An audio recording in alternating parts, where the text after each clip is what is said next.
If you've ever tried the 100-day project, you probably know the feeling.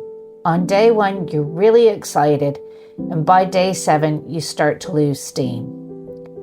I've done the 100-day project for a number of years now, and I know that there's a feeling that you have to do it the right way. But really, the real value in a project like this isn't the rules, it's the noticing. So this year, with that knowledge to hand, I'm approaching the 100-day project with a little bit of a difference. Instead of individual pieces, I have gridded off 10 sections over 10 pages in my 12-inch by 12-inch journal, and will work one page over 10 days until 10 little creations are made before moving on to the next 10. It's perhaps interpreting the idea a little differently than how it's intended, but I know in myself that working in a series is far more achievable, so I'm going with it. This is page 1, 10 2-inch by 5-inch creations. I start by looking through my scraps for vintage papers, painted papers, and washi tape, which I then glue into the spaces between the taped off areas.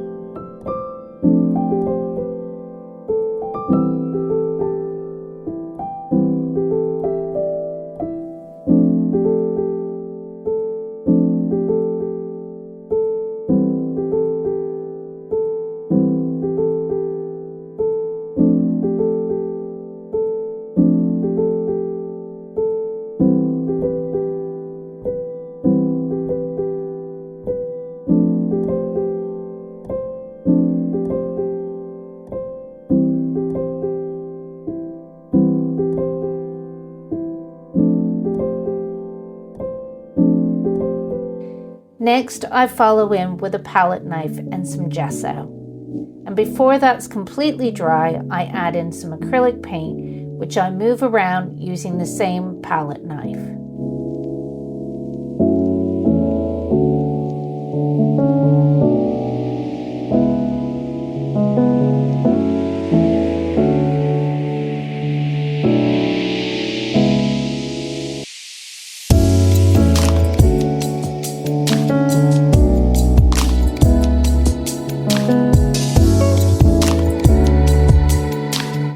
Once that layer's dry, I add in more collage papers in the remaining gaps.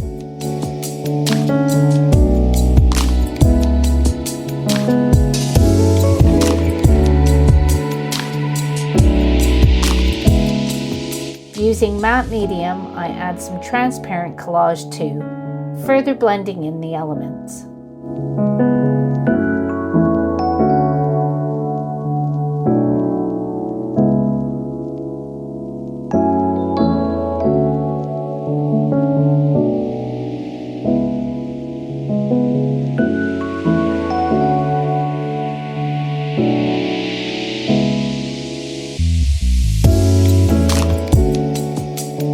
Next, I grab my Inktense Pencils and add in some color, which I move around with a water brush.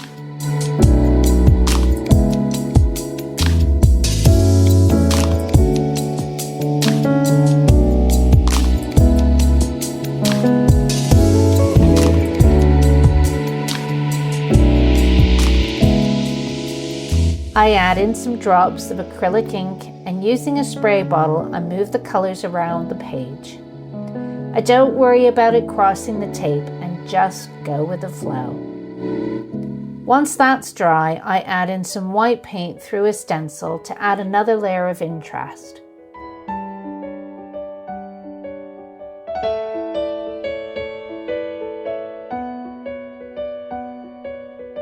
And then using some more acrylic paint with a paintbrush, I fill in some of the gaps along the edges of the tape.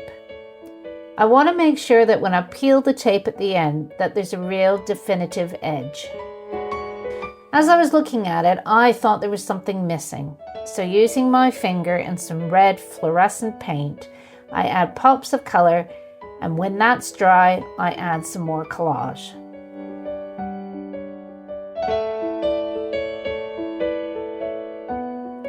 Once my backgrounds are pretty much done, I went in with some Posca markers and added mark making details. My last step was to add focal images or designs to each of the 10 rectangles.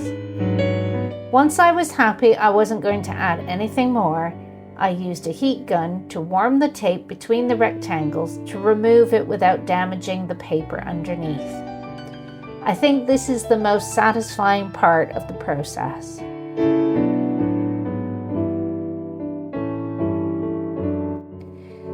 Am I happy with each one? No, not really. But this isn't about failing the project. It's about doing the project.